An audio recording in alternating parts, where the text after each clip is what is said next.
അത് വെച്ചിട്ട് എടുക്കാനായിട്ട് നോക്കി. പക്ഷേ അത് തോറ്റ് പിന്മാറേണ്ടി വന്നു, നടന്നില്ല.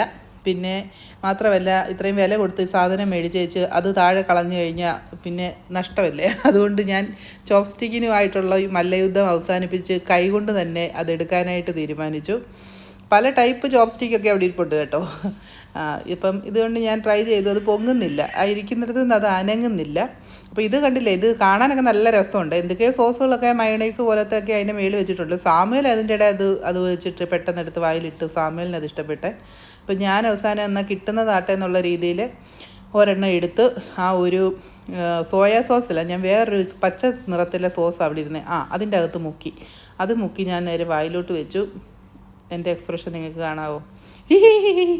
അതായത് ഈ സോസിൻ്റെ അകത്ത് മുക്കിയത് പാളിപ്പോയി. ആ സോസ് എന്തോ ഒരു സോസാണോ, അതൊരുമാതിരി ഒരു നാക്ക് പൊള്ളുന്ന പോലെ ഒരു സോസായിരുന്നു. അതുകൊണ്ട്